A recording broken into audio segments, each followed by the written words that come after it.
Ho, ho, ho, and welcome back to the Yes Longevity Podcast, where we give you insight on how to get fit, feel younger, and live better. Thank you for watching. It is Christmas Day. I can't imagine that there's anyone out there watching it today, but there is. I appreciate you taking the time to listen to what I have to say and what I have to say about longevity. This is the season for giving. And my gift to you is I'm going to start to run a series of podcasts that will address longevity. Longevity is my passion to help people live longer and to be able to enjoy those extra years in life. It is possible to do, and I want to be able to share that stuff with you. So it's going to take a series because there's a lot of different factors that go into longevity. I want to make sure you get all of it and understand all of it. So let's start off with a few statistics. One of the first statistics I'm going to give you is that in the industrial nations like America, women live 6 to 8 times longer than men. 6 to 8 years longer than men. That's a long time. Why is it that women live 6 to 8 years longer than men? We'll answer that question for you during this podcast series. Of the 325 million or so Americans, only 5,000 or so are going to live to 100. So 325 million people, and only 5,000 of those people are going to make it to about 100 years old. And there's a study in the Lancet, 2015 Lancet, that stated that in the rich countries, in the industrial countries, men are 2 times more likely to die at any age than women. So again, why is this? Why are men dying earlier than women? So there are some things we can do about this, and I'd like to share that insight with you as to why that is. The first thing to think about is this. Is longevity based upon genetics? Most people are going to think it's based upon genetics, and it's not. The Danish twin study research showed us that only about 20% of your longevity is based upon genetics. 80% is based on lifestyle. So we can really make a difference in your lifestyle. That difference can make a difference on how long you live. So there is Dan Buettner. He is a National Geographic fellow and a New York Times bestseller. He took demographers and went around the world to find those areas in the world that had the longest lived people. Those people who lived the longest anywhere in this world. And he came up with 5 regions. 5 regions that he calls the blue zones. And those 5 regions are Sardinia, Italy, Ikaria, Greece, Okinawa, Japan, the Nicoya Peninsula in Costa Rica, and Loma Linda right here in California. Those 5 regions have the longest lived people in the world. So let me give you a little bit idea of what those people and how long those people live. Sardinia is a small island off of Italy, about 125 miles off of Italy. It is part of Italy. In Sardinia, there's a province, Nuoro, that's about 210,000 people. In that province, they have 6 times more centurions than they do in Italy. They have 10 times more centurions than we do in America. That little tiny province of 210,000 people have 10 times more people that live to 100 than we do in America at 325 million people. That's a crazy stat. Then you take a look at Ikaria, Greece. Ikaria, Greece has the lowest level. They live almost dementia-free. They have the lowest level of cancer, diabetes, heart disease, and lost my mind for a second there, and dementia in the whole world. Very little disease in Ikaria, Greece. The Nicoya Peninsula. they are 2 times more likely to live to 90 than we do here in America. Loma Linda, California, they live on average a decade more than the rest of the country. In Okinawa, they have the longest lived women in the world. Oh, one other stat here. In Sardinia, men live as long as women. So how can this all be? How can it be that these little pockets of the world have people that have a much better chance of living to 100 years old, well into their 90s, disease-free, able to function and enjoy life? So those are some things that I'm going to talk about in this chapter of the podcast and in upcoming chapters. So one thing that these people do is they live a lifestyle that protects the telomeres. So what is a telomere? A telomere is a little cap on the end of your chromosomes in your DNA, a little cap on the end of your chromosomes. Think of it like the aglet or the little plastic piece on your shoelace. So every time a cell divides, that little telomere gets a little bit smaller. It loses some of its base pairs, or what it's called. And each time as we go along, it gets smaller and smaller and smaller.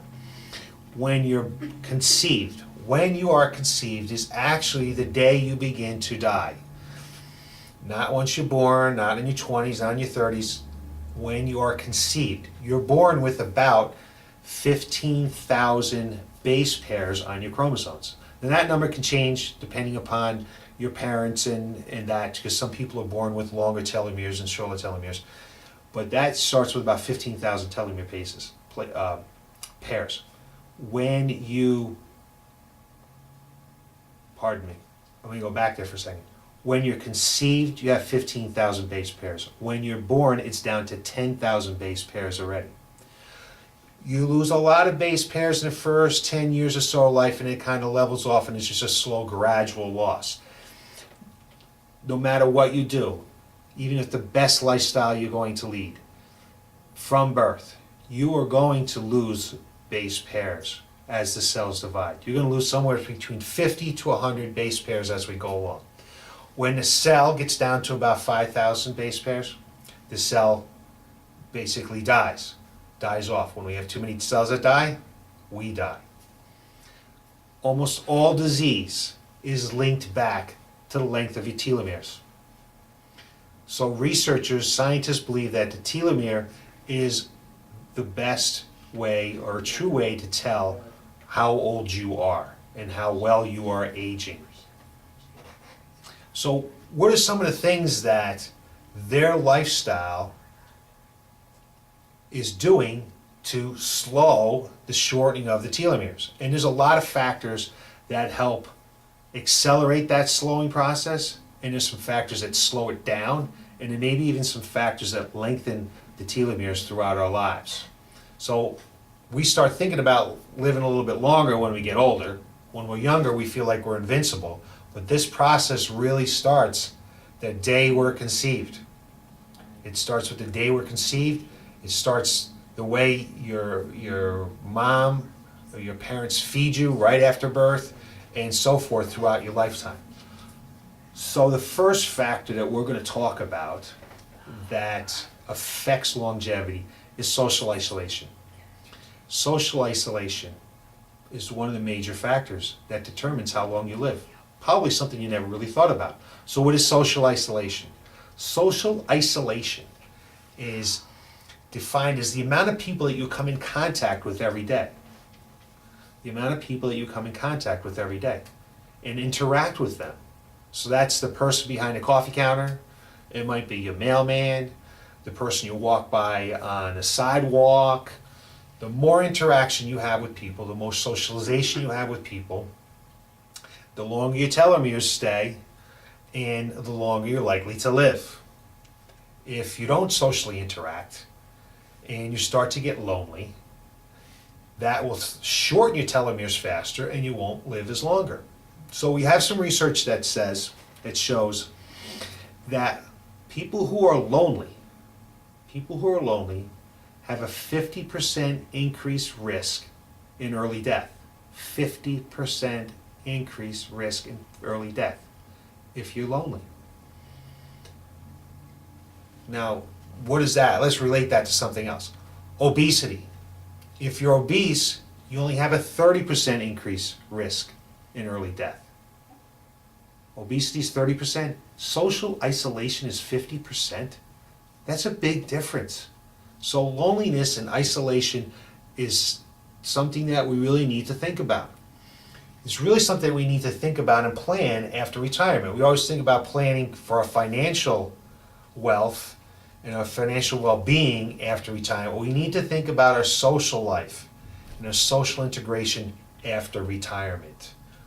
We don't want to just retire and then sit and do nothing. For a lot of us, a lot of our interaction has to do with work, whether we're getting up, going somewhere, having some purpose. When we get to work, we're integrating with people, we're socializing with people, and then once we stop working, that falls off, goes away. So when we're done working, we need to make sure that we have things to do, whether we're joining book clubs, whether we're golfing, or whether we're in a walking club, or we're, getting together with family and friends. Very important that post-retirement, you don't isolate yourself. So there are some things that these 5 regions do to improve their longevity. So for example, Sardinia, I don't know if you've ever seen a map of Sardinia, all the houses are very closely packed together. So wherever they go and they walk, everybody knows everybody. It's a lot of walking and there's a lot of interaction all day long. But something else that they do that's very important. Every afternoon, they stop what they're doing and they have a block party. Everyone comes out of their homes, in the streets, they dance, they chat, they have fun, drink a little wine, go to friends' houses. So every single day they do this. From when you're a child, all the way up till your death. So that social interaction is what's helping those people live longer. And because it's male and female, scientists believe that's why the male lives as long as a female in Sardinia. In Icardia, Greece, they go to church once a week. That interaction, that community helps them live longer. Studies do show that those people who go to some type of religious event once a week live 4 years longer than a person who doesn't do that. Also in Icardia, they get together at night with family and friends. They have parties, they drink, they dance every single night of the week. So again, there's that social interaction that many of us, or a lot of people, don't get when they're post-retired and they're living alone maybe, or living in the Northeast where it's cold in the winter and you get snow and you don't go out as much. Then we've got Loma Linda, California. So here in the United States, what do? They shut down every Friday, and whatever they do, and they stop for 24 hours. And they get together in community for a 24-hour sanctuary period on Friday night until Saturday night. Well, they get together, they go on hikes, they do events together. Again, socialization and community once a week. In Okinawa, Japan, they develop what's called a MOAS. So when you're young, you have 5 friends. These 5 people are going to be your friends throughout life. So they continue to get together all the time from that young age all the way up through the years up until death. So they always have some friendships, they always have some interaction.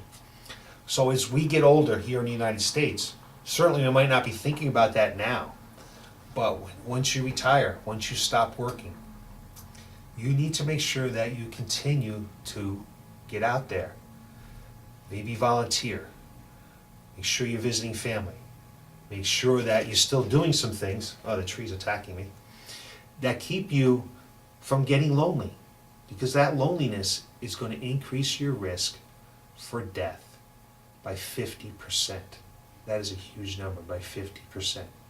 I have this woman that works out here. We coach her, and she's 87 years old, and she always tells me, Chris, make sure you have friends that are younger than you. Because when you get older, all your friends die. So, very important to make sure that you have people that are younger than you, people that you associate with at the same age as long as you can to keep that social interaction. So that is our first factor that we're going to talk about in our podcast series that will affect your longevity. So thanks for watching. I hope you had a great day. Hope you had a great day with friends and family rather than watching me or having some social interaction. Very, very important. And hope see everybody in a week from now. Thank you.